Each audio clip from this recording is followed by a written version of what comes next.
Assalamualaikum warahmatullahi wabarakatuh. Welcome to my channel.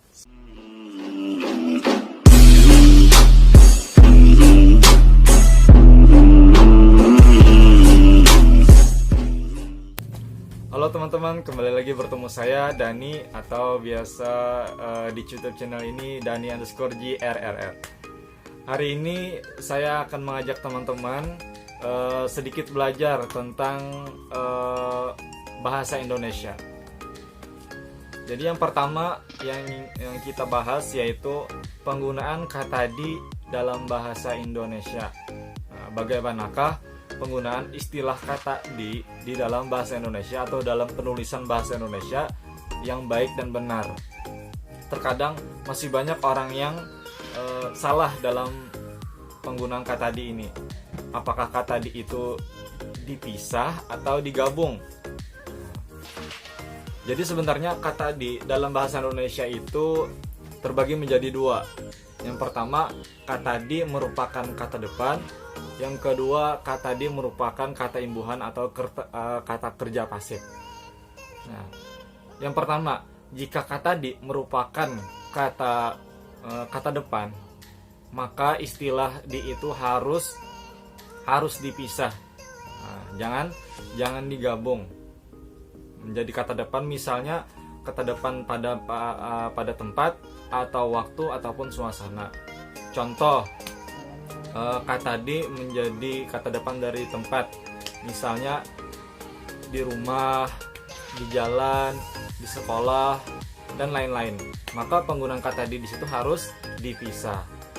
Yang kedua, kata di merupakan kata imbuhan atau kata kerja pasif.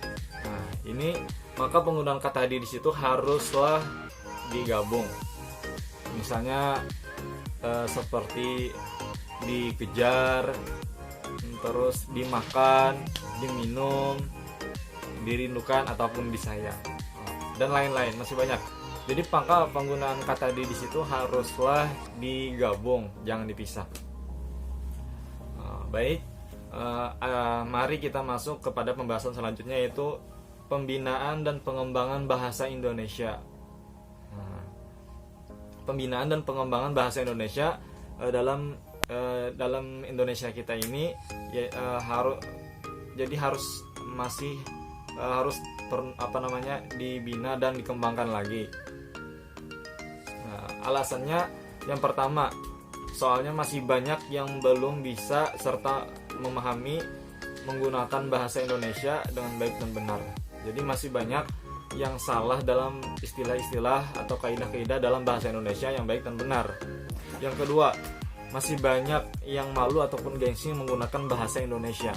Nah, ini seharusnya sebagai kita warga Indonesia yang baik itu harus bangga memakai bahasa Indonesia dimanapun itu.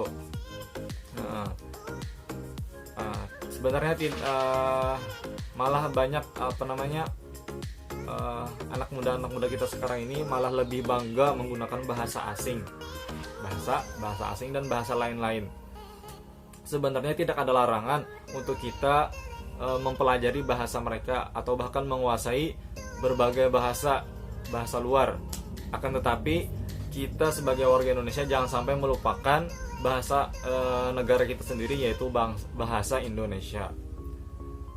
Sebagaimana yang diungkapkan oleh Balai Bahasa, utamakanlah bahasa Indonesia, lestarikan bahasa daerah, dan kuasailah bahasa asing. Jadi di situ jelas kita boleh saja misalnya belajar bahasa asing atau bahkan menguasai bahasa asing, akan tetapi kita jangan sampai melupakan bahasa bangsa kita sendiri, yaitu bahasa Indonesia. Nah, terus bagaimana upaya kita sebagai warga Indonesia yang baik untuk mengembangkan bahasa Indonesia? Nah, itu ada beberapa upaya. Yang pertama, dimulai dari diri kita sendiri. Nah, yaitu memulai diri kita sendiri untuk membiasakan memakai bahasa Indonesia di kehidupan sehari-hari. Jadi harus jangan malu menggunakan bahasa Indonesia. Jadi dibiasakan untuk terus-menerus menggunakan bahasa Indonesia. Yang kedua, hilangkanlah rasa malu menggunakan bahasa Indonesia. Nah, jadi Janganlah kita malu-malu untuk berbicara di depan orang banyak, misalnya menggunakan bahasa Indonesia. Nah, misalnya ketika bertemu dengan orang baru, lalu kita berbicara dengan bahasa Indonesia. Nah, yang ketiga, menjadikan lembaga pendidikan berbasis bahasa Indonesia. Nah, jadi menjadikan lembaga pendidikan berbasis bahasa Indonesia seperti misalnya dalam pembelajaran ataupun di dalam kelas ketika ngajar mengajar misalnya, gunakanlah bahasa Indonesia antara guru dan murid. Terus lagi yang keempat, menggunakan bahasa Indonesia di forum-forum resmi atau situasi yang formal. Nah, ini usahakan juga kita membiasakan untuk memakai bahasa Indonesia di ketika forum-forum resmi ini, seperti misalnya ketika rapat, ketika upacara, ketika sama ngajar mengajar kayak tadi, itu juga dianjurkan untuk memakai bahasa Indonesia. Terus yang kelima, menjadikan mengadakan kegiatan atau penyuluhan bahasa Indonesia. Nah, itulah tadi upaya-upaya kita untuk mengembangkan terus bahasa Indonesia. Terus juga kita pernah dengar biasanya istilah gunakanlah bahasa Indonesia dengan baik dan benar. Nah, seperti apa sih penggunaan bahasa Indonesia yang baik dan benar itu? Jadi bahasa Indonesia itu ada dua, yaitu bahasa Indonesia yang baik dan bahasa Indonesia yang benar. Nah, yang dimaksud dengan baik di situ adalah baik artinya digunakan di situasi, di tempat ataupun sikon, sesuai sikonnya dan sesuai dengan siapa kita berbicara, sesuai tempatnya. Yang kedua yaitu benar, bahasa Indonesia yang benar artinya digunakan sesuai dengan kaidah-kaidah bahasa Indonesia. Jadi kalau bahasa Indonesia kita itu ingin dikatakan bahasa Indonesia yang baik dan benar, maka dua ini harus terpenuhi, yaitu baik artinya sesuai sesuai dengan sikon dan dengan siapa kita berbicara. Yang kedua benar artinya digunakan bahasa Indonesia itu sesuai dengan kaidah-kaidah bahasa Indonesia.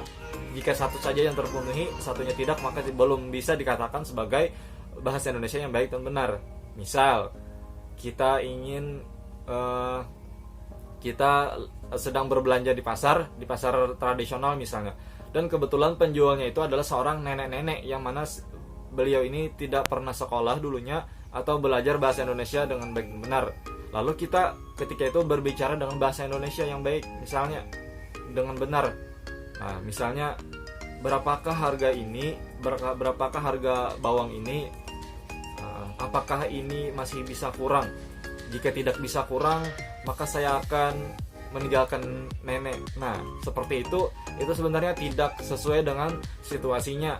Meskipun bahasa Indonesianya sudah sesuai dengan kaidah bahasa Indonesia, akan tetapi tidak sesuai dengan situasinya, artinya tidak sesuai dengan siapa kita bicara. Nah, oleh karena itu harus dua ini terpenuhi. Habis terus lagi yang masuk ke pembahasan selanjutnya, yaitu kedudukan dan fungsi bahasa Indonesia. Jadi kedudukan bahasa Indonesia ini di negara kita ini adalah sangat-sangat penting. Jadi kedudukannya di dalam bahasa Indonesia di negara kita ini sangatlah penting, karena ini adalah bahasa komunikasi antar kita satu sama lain. Terus lagi fungsi bahasa Indonesia itu yang pertama, sebagai lambang kebanggaan bangsa. Sebagai lambang kebanggaan bangsa. Jelas ini adalah bahasa kita, ini adalah bahasa negara kita, dan ini sudah sepatutnya menjadi kebanggaan kita sebagai warga Indonesia. Terus yang kedua, sebagai identitas bangsa. Jadi bahasa Indonesia ini adalah identitas bangsa kita, yaitu bangsa Indonesia. Misalnya kalau kita berada di luar negeri, lalu kita mendengar ada orang yang berbicara dengan bahasa Indonesia, pasti kita berkeyakinan orang itu adalah orang Indonesia, karena dengan bahasanya kita tahu, maka kita tahu identitasnya, yaitu orang Indonesia. Maka begitu juga dengan negara-negara lain, bahasa mereka adalah identitas mereka. Seperti itu. Terus yang ketiga, sebagai pemersatu kita semua. Mengingat Indonesia ini adalah negara yang sangat luas, yang berbagai suku, berbagai juga bahasanya. Oleh karena itu adalah bahasa Indonesia ini sebagai pemersatu bangsa antar satu sama lain. Misalnya orang Banjar dan orang Jawa bisa berkomunikasi melewat bahasa Indonesia. Jika hanya menggunakan bahasa daerah, niscaya satu sama lain bisa tidak saling mengerti, seperti itu. Terus lagi materi selanjutnya, yaitu ragam bahasa Indonesia. Jadi bahasa Indonesia juga memiliki ragam, juga memiliki macam-macamnya, yaitu variasi bahasa menurut pemakaian yang berbeda-beda, menurut topik yang dibicarakan, menurut hubungan pembicara. Jadi banyak ragam-ragamnya.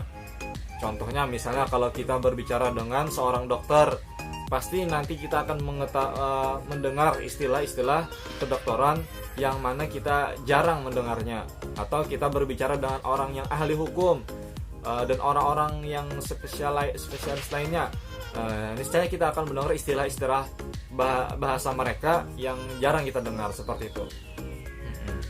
Jadi pada umumnya bahasa Indonesia itu terbagi menjadi dua, yaitu bahasa yang baku, yang kedua yang tidak baku. Jadi bahasa Indonesia itu ada yang bahasa Indonesia yang baku, juga ada yang tidak baku. Bahasa Indonesia yang baku itu artinya yaitu bahasa Indonesia yang biasa kita pakai di acara-acara yang formal atau acara-acara yang resmi, seperti yang saya sebutkan tadi sebelumnya, seperti ketika rapat, ketika upacara, ketika pembelajaran di dalam kelas, ataupun berpidato, dan macam-macam lagi forum-forum resmi yang lainnya. Adapun bahasa Indonesia yang tidak baku itu seperti bahasa Indonesia sehari-hari kita. Bahasa Indonesia yang biasa kita pakai ketika berbicara dengan teman, ketika berbicara di rumah ataupun di jalan dan lain-lain, yang intinya tidak dalam keadaan formal ataupun tidak berada di forum-forum yang resmi. Adapun bahasa Indonesia ditinjau dari media dan sarana itu juga terbagi menjadi dua. Yang pertama lisan, yang kedua bentuk tulisan. Jadi bahasa Indonesia yang lisan ini artinya bahasa Indonesia yang digunakan dengan media lisan, dengan ucapan. Nah, ini akan terikat dengan ruang dan waktu, sehingga situasi dan kondisi pengungkapannya dapat membantu pemahaman.